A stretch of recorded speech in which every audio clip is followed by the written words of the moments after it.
que estaban viendo. En la tomografía axial de otro paciente están viendo otro defecto donde se está protruyendo las meninges. Los occipitales son más importantes de alguna forma porque los meningoceles occipitales o cráneo cervicales están asociados también con desarrollo inadecuado de la fosa posterior y da un cuadro que es igual al que habíamos visto con dirrafismos espinales, que lo habíamos llamado cuando había una fosa posterior pequeña con las características morfológicas del Chiari tipo 2. Si pasa lo mismo, pero pasa con defectos con dirrafismos, o perdón, con meningoencefaloceles o encefaloceles craneocervicales, se conoce como Chiari tipo 3. Vamos a seguir armando el embrión. Teníamos el tubo neural y ahora lo que vamos a hacer es que vamos a coger ese tubo neural y imagínense que vamos a hacer un croissant. Empezamos a doblarle las puntas. Ya lo habíamos doblado y habíamos formado el tubo. Le vamos a doblar las puntas, caudal y cervical. Y al formar eso y le ponemos unos arcos branquiales, acabamos de formar un embrión. Entonces, ese pliegue final que acabamos de ver ahí se llama el pliegue cefalocaudal. A mí, perdón el español, a mí ya me estoy enredando. Cefalocaudal. Y ese segundo pliegue es el que me permite formar el embrión, y esta es la forma que tiene el embrión, y fíjense como el tubo neural se encuentra en la región dorsal de este embrión. Entonces, el tubo neural comienza con una célula que es un neuroblasto. Se empiezan a organizar varios neuroblastos donde los cuerpos se hacen en la región central y las prolongaciones en la región externa. Y hace también que se divida mi tubo neural en diferentes regiones. Una región central o ependimaria, una región donde están los cuerpos de estos neuroblastos y otra donde están las prolongaciones. Estos tienen nombres. La región donde están los cuerpos se llama la región del manto. Donde están las prolongaciones se llama la región marginal. Y eso es lo que realmente se va a llamar después sustancia gris y sustancia blanca. Entonces, todo el tubo neural se forma por estas neuronas que se empiezan a organizar y me dan una cavidad ependimaria, la sustancia gris y la sustancia blanca. Entonces, la sustancia gris y la sustancia blanca se empieza a organizar de acuerdo si es ventral o dorsal. La ventral, que se llama la placa basal, estas neuronas van a ser motoras, y las de la placa alar van a ser sensitivas. Y las intermedias van a ser las viscerales, y dan esta forma que conocen ya al neuroeje. ¿Dónde está localizado dentro de este tubo que habíamos formado? Están todos atrás, donde la placa basal es anterior y la sensitiva es dorsal. Aquí la tienen y ya formamos una médula espinal cuando le ponemos nervios. Entonces vamos a pasar de ahí a formar el tubo neural superior. Entonces, el tubo neural en la parte superior tiene dos estrecheces que me producen tres vesículas. Una vesícula que se llama prosencefálica superior, una media que es el mesencéfalo, y tenemos una vesícula posterior que se llama el romboencéfalo. Y estas se doblan igual que el embrión. Se empiezan a doblar y empiezan a tener una forma tal que esto es un embrión de ratón donde se ven esas tres vesículas, una vesícula grande, dos vesículas grandes y esta es la tercera vesícula. Es el romboencéfalo que va a tener un pliegue que es muy importante si ustedes hacen ecografía. Esas vesículas después pasan a ser 5 vesículas. El prosencéfalo se divide en el diencéfalo y el telencéfalo. Todo esto va a ser el cerebro. El mesencéfalo va a continuar llamándose mesencéfalo y el romboencéfalo se va a dividir en el metencéfalo y mielencéfalo, que van a ser el puente o la protuberancia y el bulbo raquídeo posteriormente. Fíjense cómo se ven en embriones. Yo no los he visto en embriones, pero aquí tienen 5 semanas, 3 vesículas, y acá ya tienen las 5 vesículas. Miren, el telencéfalo, el diencéfalo, el mesencéfalo y las 2 vesículas que me van a formar el romboencéfalo. Ahí se las pinté en azul para que vean las vesículas. Entonces, del telencéfalo se van a formar los hemisferios cerebrales y el diencéfalo, la cavidad central va a ser el ventrículo. Entonces aquí tienen el tercer ventrículo y van a tener ventrículos laterales en cada uno de esos hemisferios. Y fíjense que esto parece un Mickey Mouse, es el mismo tubo cubierto por neuroblastos, pero tiene dos prolongaciones superiores y una prolongación central. Y la sustancia gris que se hace alrededor del tubo se va a diferenciar. La sustancia que está alrededor de estos futuros hemisferios cerebrales va a eventualmente migrar, y la que queda en el centro del diencéfalo y de los telencéfalos va a formarme los ganglios basales. Vamos a hablar de eso un poquito. Entonces, si el prosencéfalo no se divide, da una patología que se llama holoprosencefalia o prosencéfalo completo. Hay holoprosencefalia alobar, que es que no hay ningún lóbulo; semilobar, que está medio formados los lóbulos; o lobares, donde los lóbulos cerebrales se forman y los hemisferios realmente se forman. Entonces, alobar es que no se dividen, es muy primitiva la división que el defecto, y el menos severo es el lobar. Entonces, la holoprosencefalia lobar no hay una división entre los ventrículos. Hay un gran monoventrículo con ausencia de la hoz cerebral, del cuerpo calloso, de los tractos ópticos y de los bulbos olfatorios. El tallo y el cerebelo deben ser normales. Entonces van a ver un gran defecto, una gran cavidad quística cerebral, y una clave cuando estén haciendo imágenes para saber que esto no es una hidrocefalia es que no hay una hoz cerebral. Si es una hidranencefalia o si es una hidrocefalia secundaria, siempre van a tener una hoz porque se alcanzó a formar y después se hizo el quiste. En este caso no se alcanzó está todavía fusionada a la línea media, y entonces van a ver una gran cavidad quística sin un tabique, y van a ver fusión de otros elementos en esta forma tan severa. En este caso los tálamos finalmente están fusionados. La cara también tiene defectos de hirrafismo en estos patrones tan severos de holoprosencefalia, y se ven desde hipotelorismos a arritmias, a ciclopías.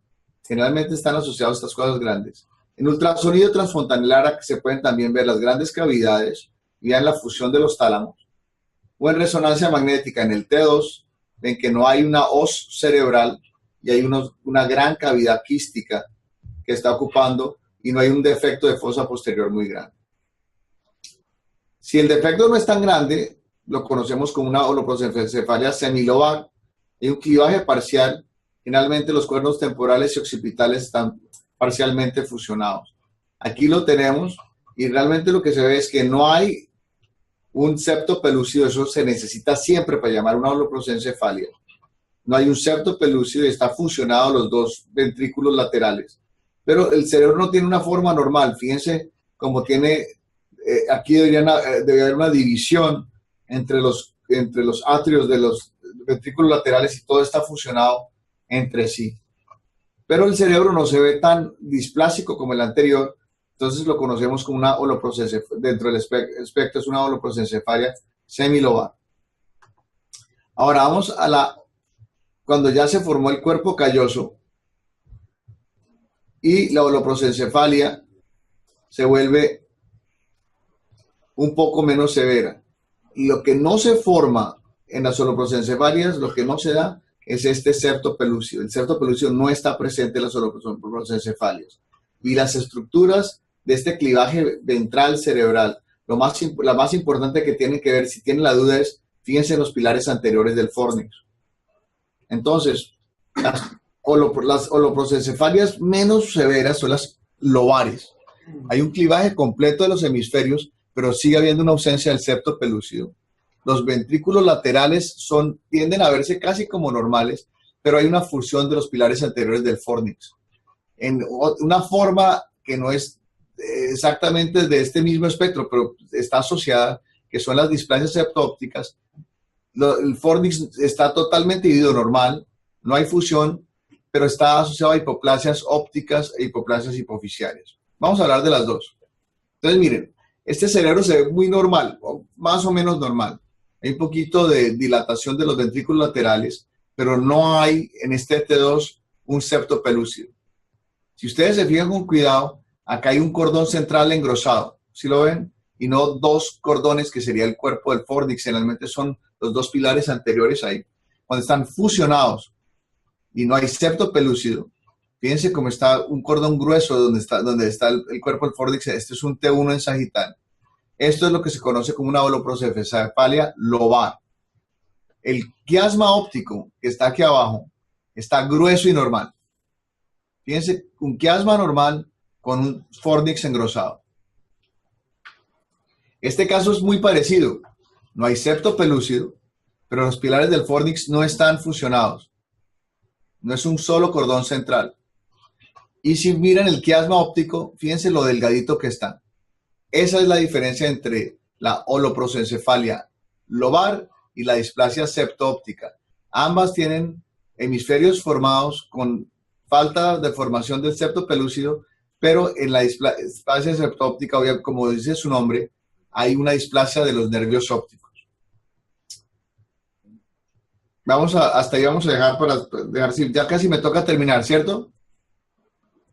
¿Cómo vamos? Tenemos tiempo hasta las 9.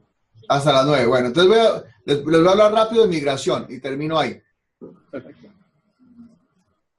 Vamos a coger este Mickey Mouse que les mostré y todo eso que ven ahí grueso, azul, como amarillo y violeta, son las células del sistema nervioso central, los neuroblastos que están alrededor de los ventrículos. Ellos tienen que migrar para formarme la corteza cerebral. Y si no migran de forma adecuada, pues tenemos problemas de la migración cerebral. La migración se hace por fases y al migrar las células empiezan a desnudar de sustancia gris las paredes superior y lateral de los ventrículos laterales y me forman la corteza cerebral. Entonces, si esto está sucediendo y está sucediendo esta migración y quedan células que no migran, yo eso lo conozco como heterotopias. Cuando la heterotopia pasa a nivel periventricular,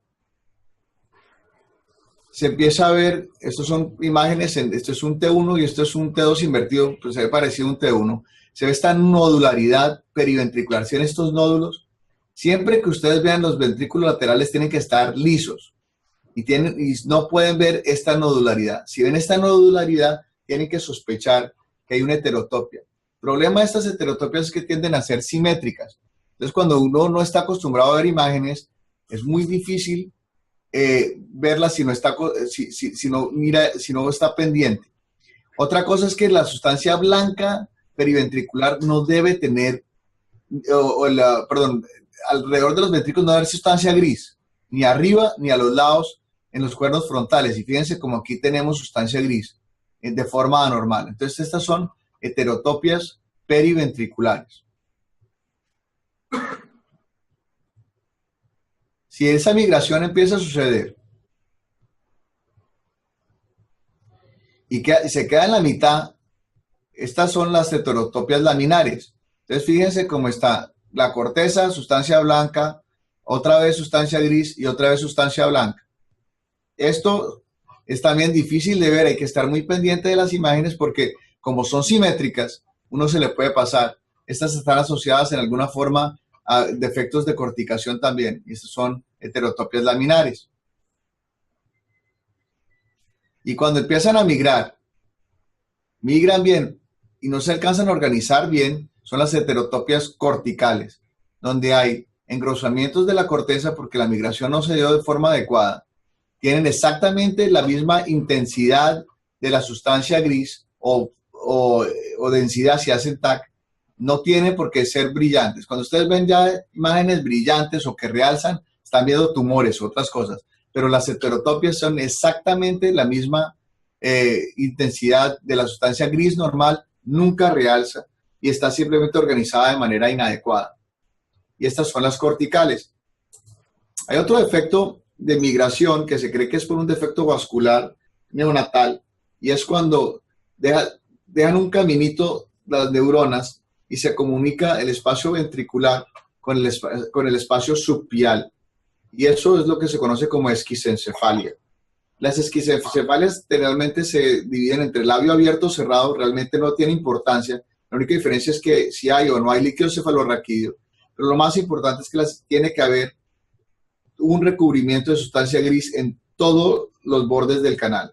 Si no hay sustancia gris alrededor, eso no es una esquisencefalia. Fíjense que hay otra esquisencefalia, fíjense que todo el defecto está recubierto de sustancia gris. Aquí hay otra, no se ve muy bien la imagen, pero está todo recubierto de sustancia gris. Entonces las esquisencefalias tienen que tener sustancia gris. Si ven solo sustancia blanca alrededor, finalmente lo que están viendo son quistes porencefálicos, sino esquisencefalias. Y para terminar, les voy a dar un par de palabras del surcado cerebral. Cuando estén viendo imágenes de niños, tengan mucho cuidado cuando están hablando de defectos del surcado. Siempre tienen que hacer la edad gestacional corregida, porque en los niños prematuros, si están haciendo imágenes muy tempranas, puede que todavía no hayan terminado de surcar. Y como pueden ver, hay libros donde les van a dar las tablas de qué es normal y qué es anormal. Pero hay que tener muy en cuenta la edad gestacional corregida antes de llamar a estos. Si está totalmente liso en forma de reloj de arena, los hemisferios, se conoce como lisencefalia. Hay dos tipos de lisencefalia, esta que es la más frecuente, que se asocia con defectos de migración, que es la tipo 1, y hay otra que es la tipo 2, que es cuando pasan la membrana basal y se ve el patrón que se llama en cobblestone, en empedrado, pero esta es la más frecuente, es la que más van a ver. Y también se puede ver asociada con infecciones y TORCH. Esto es cuando los pacientes tienen, es un paciente con citomegalovirus, tiene una lisencefalia, defectos gigantes de surcado, pero también hay calcificaciones periventriculares con una microcefalia severa. Cuando el surcado, en vez de darse normal, se forman surcos pequeñitos y muy frecuentes, eso se llama polimicrogiria. Y yo creo que de cuerpo calloso no les alcanzo a hablar. Ya. ¿Quieren seguir cuerpo calloso rápido o hacemos preguntas? Yo creo que seguimos porque es muy relevante su charla. Aquí vemos bastantes malformaciones congénitas en el hospital. Bueno, y me perdonan la simplicidad, pero estamos tratando de hacer como una introducción. Sí, perfecto. Entonces, ahora vamos a ver las malformaciones de cuerpo calloso. Las malformaciones de cuerpo calloso, yo creo que lo más importante de entender de estas cosas es que todo el cerebro se desarrolla alrededor del tálamo. Entonces, casi todas las estructuras cerebrales, a medida que van creciendo, empiezan a crecer de ventral a posterior y después de posterior a ventral. Y cuando van a devolverse hacia adelante, está el tallo en la mitad, tienen que irse por los lados. Entonces, a medida que se desarrolla el cerebro, tiene una cantidad de estructuras que tienen forma de C alrededor del tálamo. Entonces, si es ya sea el cuerpo calloso alrededor del tálamo, si es el fornix tiene una forma de C también alrededor del tálamo. Si es el núcleo caudado, también el núcleo con cola tiene una forma de C alrededor del tálamo. Y los ventrículos laterales, todos tienen una forma de C con las puntas laterales hacia los hemisferios, lóbulos temporales en forma de C. Si esto no se forma, no se logra hacer de forma adecuada, generalmente se ven parte de estos defectos de formación cerebral, pero siempre hay que entender que el cerebro se forma de esta manera y que todo está girando casi que alrededor del tálamo óptico. Entonces, cuando no se forma adecuadamente el cuerpo calloso, se conoce como una disgénesis de cuerpo calloso. Puede haber una ausencia completa o parcial y las fibras blancas que no se cruzaron se empiezan a acumular al lado y lado de donde estaba el cuerpo, donde debería estar el cuerpo calloso y se conoce como las fibras de Provost. El tercer ventrículo va a verse alto porque no tiene el cuerpo calloso, que es generalmente el techo del tercer ventrículo. No hay un surco del cíngulo y se ve asociado a dilataciones ventriculares unilaterales o bilaterales conocidas como colpocefalias. Puede haber una ausencia o ampliación del septo pelúcido. Entonces, generalmente cuando es normal, el septo pelúcido está en el centro, Los fornix aquí los encuentran en la parte inferior y los cuernos frontales y el cuerpo del ventrículo lateral están divididos por el septo pelúceo en el centro. Cuando hay una agenesia de cuerpo calloso, el tercer ventrículo, como ya no tiene el fornix aquí arriba, se vuelve alto, se vuelve un tercer ventrículo alto, y los cuernos frontales, en vez de estar divididos por el septo pelúceo, se van hacia los lados en forma de cachos. Tiene una forma como de un torito o de un alce, ¿sí? Entonces, aquí empiezan, se me metió una licencefalia, disculpen. Aquí empiezan a ver como el tercer ventrículo, en vez de estar aquí abajo, viene como está alto, empieza a tener estos cuernos como de toro, los ventrículos laterales, en las frontales, y eso se parece a un alce, vean, como Bullwinkle ahí, para los que, estos son unos monitos animados muy viejos. En los cortes sagitales, una cosa muy importante, cuando uno, porque los axiales es muy fácil de no verlos, es, fíjense cuál es la configuración del surcado cerebral. Cuando hay una agenesia de cuerpo calloso, como en este caso, ven que los surcos cerebrales se están irradiando a partir del tálamo óptico. Fíjense como no hay un surco del cíngulo, que también tiene forma de C, no hay un surco del cíngulo, sino que todos los surcos cerebrales se están irradiando a partir del tálamo. Esto se llama el signo del sol naciente, como la bandera del sol naciente japonesa, donde el sol sería el tálamo y se empiezan a irradiar los surcos cerebrales. Esto es un signo secundario de una disgenesia importante del cuerpo calloso. Y aquí ven una colpocefalia bilateral en un paciente que no tiene cuerpo calloso, y fíjense como los cuernos frontales de los ventrículos laterales no están unidos, sino que están separados por la fisura interhemisférica. El cuerpo calloso, cuando no se forma, tiende a dejar vestigios mesenquimales en el centro. El más frecuente es cuando el mesénquima queda atrapado dentro del cráneo. El mesénquima en el humano lo que hace es grasa, no hace músculo, no hace hueso, lo que hace es grasa. Entonces, cada vez que no sabe qué hacer, el pedazo de mesodermo que queda atrapado hace grasa, y por eso tenemos lipomas casi asociados con disrafismos, lipomas asociados con disgenesias. Y las agenesias de cuerpo calloso se asocian en un gran porcentaje con lipomas de línea media. Estos lipomas pueden calcificar y son grandotes. Y si el cuerpo calloso se desarrolla algo, el lipoma tiene forma de listón. Este es un T1, donde la grasa es brillante, y fíjense el lipoma en forma de listón. 50% de los lipomas son centrales y pericallosos, y pueden tener una extensión coroidea. Ya les digo por qué es importante. Entonces, en forma de listón es si se desarrolla algo el cuerpo calloso. Si no se desarrolla el cuerpo calloso, se vuelve un lipoma nodular. Y miren que el lipoma solamente va hacia donde se desarrolla el cuerpo calloso. Una cosa muy importante tener en cuenta, estas son imágenes en T1, donde la grasa es brillante, es que otra cosa que es brillante en el T1 es la sangre. Y no vayan a creer ustedes que porque ven brillantes dentro del ventrículo que esto sangró. Los lipomas de línea media tienden a tener extensión intraventricular. Y eso es una cosa que hay que tener muy en cuenta para no confundirse.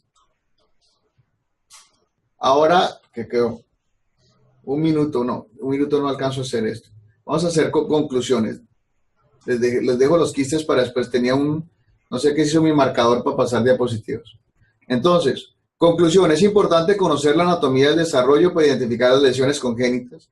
Les acabo de dar una visión simplificada de una cantidad de cosas que son muchísimo más complejas, pero que hay que tener en cuenta para entender los disrafismos espinales y los defectos de migración y los defectos de corticación y sulcado. Conocer el desarrollo del neuroeje es muy importante para esto.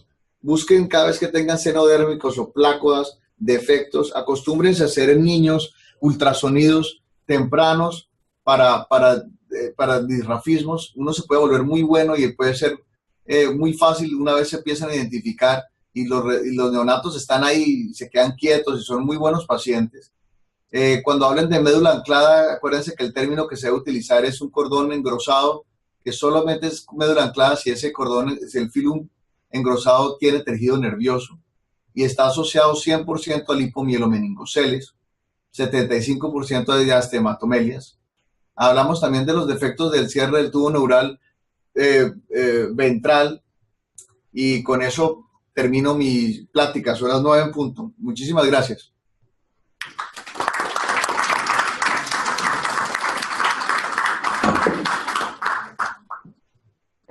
Muchas gracias, doctor, por su excelente presentación y muy relevante para la gente aquí del TENA. Aquí tenemos un tomógrafo y los doctores localmente siempre están encontrando malformaciones congénitas. Así que algún día que tenga tiempo le invitamos a que se una a nuestra misión aquí. Venimos cada año al TENA. Tenemos bastantes casos de tomografías que son difíciles de interpretar. Pero su charla ha sido muy buena, muy bien recibida y muy relevante para el trabajo que nosotros hacemos aquí en el TENA. No sé si habrá alguna pregunta del auditorio para el doctor Riascos. ¿No? Entendimos todo clarito. Bueno, no, primero que todo, a la hermosa República Hermana del Ecuador, yo estaba ya un par de veces, no he tenido la oportunidad de estar en TENA, pero seguramente es un sitio hermoso y maravilloso como el resto del país. Aquí tienen cualquier recurso que requieran, están más que bienvenidos. Si tienen casos que quieran que discutamos, también lo mismo. Yo creo que cualquiera de los participantes de estas charlas que van a ver está más que dispuesto a ponerse a su servicio. Tienen los datos de nosotros y los correos, y espero que nos podamos ver muy pronto y seguir compartiendo experiencias.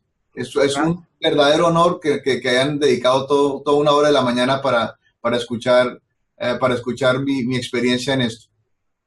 Muchas gracias, mi doctor, y gracias a usted por tomarse el tiempo de darnos esta charla espectacular. Con eso yo creo que nos despedimos, agradecemos mucho y hasta la próxima. Hasta luego.